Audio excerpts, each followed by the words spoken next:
Oscar BEVIS for IFL TV in association with MTK Global. I'm back on Zoom again with Mr. Danny Darko, one of Kev Lilly's boys, and a fellow MTK fighter. How are you, Dan? I'm all good, man. How are you? Not bad, not bad. Getting through it. We're sort of coming towards the end of this lockdown, or we think so at the moment. How have you found these last 8 or 9 weeks? Yeah, it's all right, man. Just plugging away, innit? Training, bit of this, bit of that. I mean, I can suppose it's frustrating because, you know, there's no fight camp. You ain't got any fights penciled in because it's quite uncertain at the moment. But also, it's probably a bit of time to just rest and just relax. Yeah, just reflect on that, you know, upgrade, really. I feel like it's the perfect time to just learn some new stuff and start some new stuff, you know. So that's what I kind of been doing.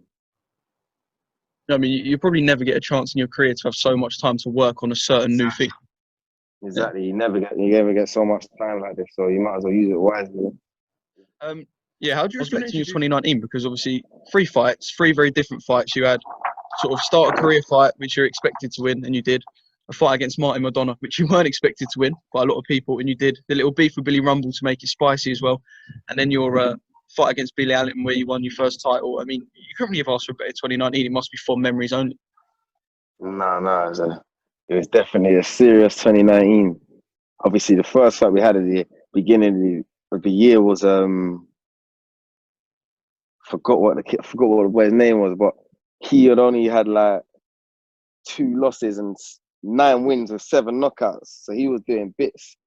And yeah, we come back. I think we didn't had a fought for a while before that fight, so we took that one. And then, but we knew what the path was in 2019. We knew that we had said already we was going to get a belt at the beginning of the year.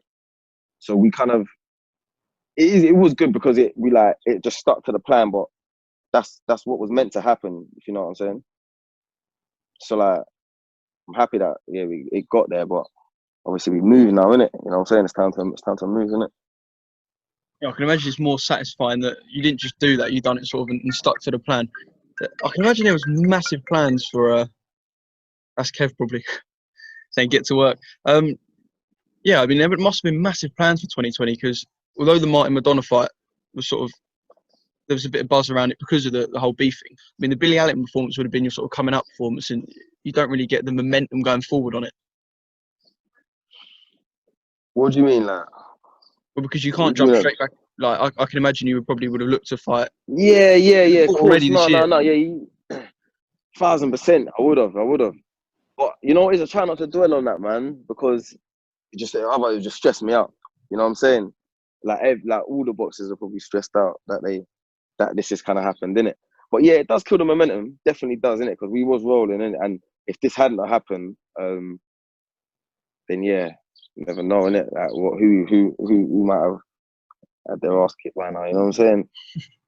But it's nothing anyway. Like when we come back, pick up from where we left off, innit?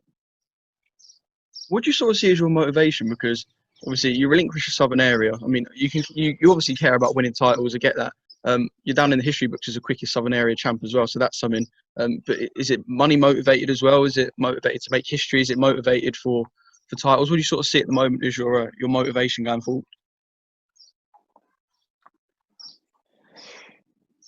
Everything, innit? It all plays a part, I guess. Like it all plays a part, innit?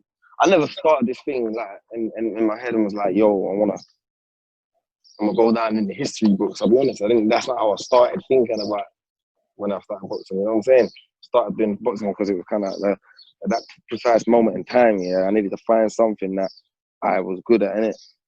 And to get me out of the predicament that I kept going through. You know what I'm saying? So it was boxing, and obviously I happened to like lift off properly, and obviously end up falling in love with boxing.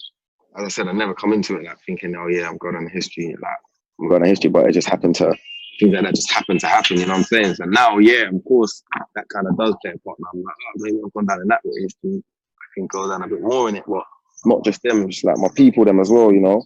Like family, friends and that. I've got people that ain't here today, I can't never come back, you know what I'm saying? So I do it for a lot of reasons. I do. I remember you telling me, and I've mentioned this a couple of times because it's one thing that just stuck. You said that you want to help bring people in your area through, and like you feel like there's some perhaps responsibility to be someone who makes something from themselves out of your area rather than being another person Yeah, who like, goes under the radar. don't. You know what? Yeah, I don't want people to start getting what I'm saying all mixed up and feel like I'm coming on this whole preaching thing or whatnot, because that's not what angle I was trying to think. You know what I'm saying? I'm not trying to. That's not what angle I was trying to hit at. What I'm trying to see is like, obviously, I know. See the position a lot of the people, the kids are in. Yeah, it's like I know what position they're in, innit? And I know how it's they're in a trap, innit? It's a trap for what position they're in. And I know how sticky it is to be in there, innit? So I'm just saying, like, I don't know if I found the blueprint for them yet.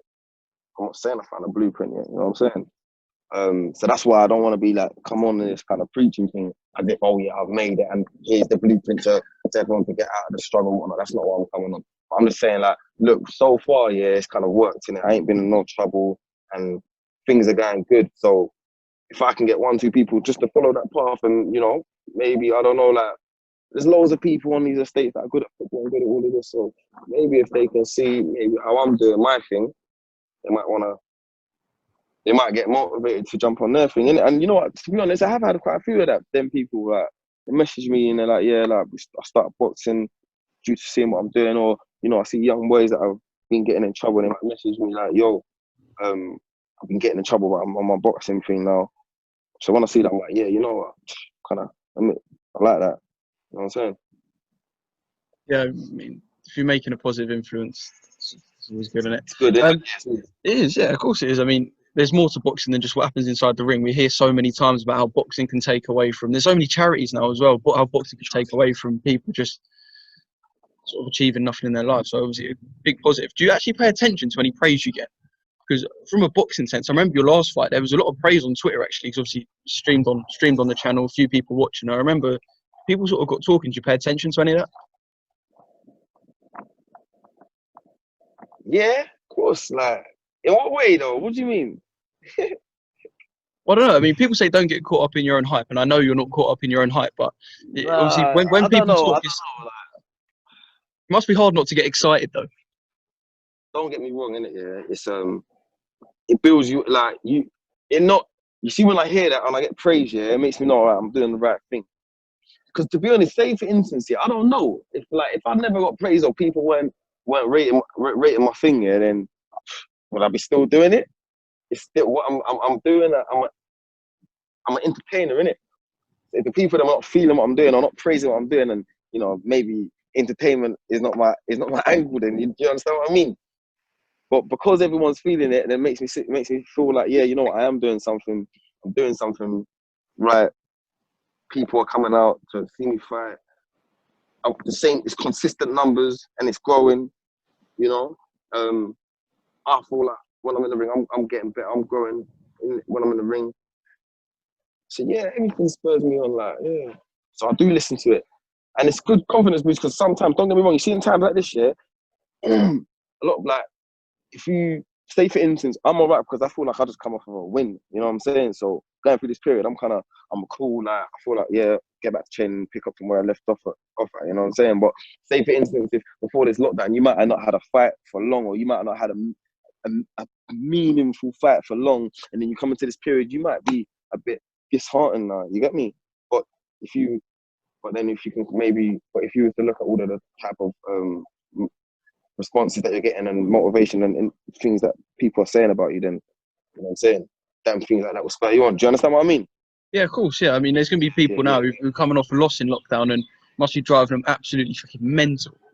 Just the fact that they can't. Yeah, Exactly. they can't But get back to see, what they want to do. sometimes when I do feel like that, sometimes, yeah, I just hit my comments sometimes and just look through the comments. You know what I'm saying? And I'm like, yeah. You get me? Then you remember, like, this is why I'm doing this thing. You know what I'm saying? I mean, yeah, obviously you've got the people who are coming to back you, and that's always going to be a positive. Yeah. The platform's there for success. I was at your fights with Billy and your fight with Martin, and they come out and they're feisty and they're loud and they're on top of Martin, and they're on top of Billy, and I can imagine it makes you feel big in there. Do you feel like that must play a massive part? Do you feel like you need that and you need them people spurring you on and giving you that confidence? Because without it, you would perhaps be half the fighter, maybe? Half the fight. You know what I Nah, mean? Is them little percents that make up for it. but you know what? Look, don't get me wrong, yeah. I train, yeah. Like, I don't go to the gym and then train 90%, and then in my head I'm like, yo, 10% here, the crowd's gonna lift me on. You know what I'm saying? Like, I go in the gym and I'm like, I train to finish wherever amount of rounds. So if I'm doing 10 rounds, I go to the gym and I'm like, yeah, I train to fight these 10 rounds, innit? There's times during the fight, yeah, where, okay, look, Martin, all right, let me hit you, I'll hit you a bit of home truth, innit? Martin fight. The beginning rounds, yeah, bro, say that maybe the second and third, yeah, I was like, I'm in it here, innit? This is on now, you know, because I've seen how good he was on his feet. He was swift with it. And then I was like, yeah, I ain't been up against this type of character yet. You gotta remember my amateur career was short-lived, you know what I'm saying? Obviously, I was confident I could deal with it, but it was just startling them bit rounds. It's the first time I've come into a problem. It's the first time I'm live on TV. I got a big crowd. It's like, yo, innit? This is a bit of an issue. But yeah, then you hear the crowd and whatnot, and then you just like, yeah, you calm down a bit. Or not even calm down, the crowd just spurs you on, you know what I'm saying? And then sometimes I'm like, I hear it, I'm like, damn, like, can you hear, listen to how many people are here for you right now, innit? And in the way I'm like, can't lose, you get me? And then I just start flicking through my arsenal of what I've got there, you know what I'm saying? And just start firing. Yeah, I mean, you don't want the losing feeling as well. So I can imagine there's so much that will spur you on in the ring. No one wants that losing feeling. And the fact that, did you go unbeaten in your amateur career as well? Yeah. Yes, I mean, you haven't had that losing feeling yet. So why the fuck would you want to experience it realistically? It's scary, trust me. Yeah, it's scary. The fact that you've won the Southern... Oh, go on. I didn't have, like, don't get me wrong, I didn't have the losing feeling then, but I never had that losing feeling. But like, I just felt like it was just then I was stuck for a set. Not a problem that we can't overcome. You know what I'm saying? Problems are there to be solved, you get me? But it was a problem for a bit, innit? I mean, you're not going to go through a career without solving a problem. Floyd went through, No. He had problems to solve. Trust me, man. That's how it goes. Man. But shout out Martin, because he's a bad boy. I mean, Martin, didn't he come to your Billy Allen fight and he took a picture of you in the change room? And I suppose there was the whole thing. Let me tell you something. You see Billy people like him, yeah, that's why I got mad respect for him. Like, I got too much respect for him. Because he come down and he done that. And since then, with the fight, we've been talking. So I got mad respect from Martin. Yeah, good fighter, Martin, and he'll make sound of himself. So if you relinquish the Southern area, you must feel like you're above that level then, if we're being brutally honest. I mean, yeah, super lightweight level, it's not the most stacked level in the domestic divisions, and you feel you must be sort of nearing up there. I am. I definitely am. And I've only had like 6 fights, so, you know, but I'm 1,000,000%. I feel like I'm definitely above the level. So I don't even want to play around with it too much. And then we'll just see what's next. I don't want to jump the gun because, again, I've had 2 experiences, and regardless, I've had 2 fights, and experience plays a part, a big part. So, I don't know, man.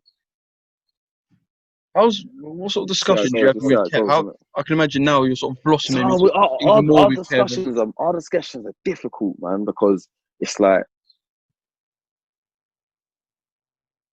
we spar, like, say for instance, we spar top levels. We always spar top level fighters, and like top level, and we like obviously we always able to hold our own. We fight, and then, like, you know, we had these fights and we're undefeated. So it's like, and on top of that, I'm 31 this year. Yeah.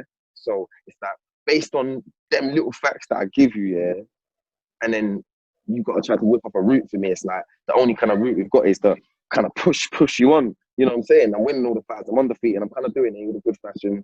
And I'm 31. So my only whip up the thing. My only route is push you on a bit fast, innit? Push you on fast, innit? I feel like I have caught up a bit, yeah. Regardless of my age, having the belt. People don't usually, obviously, we all know people don't get the belt in the speed that I do.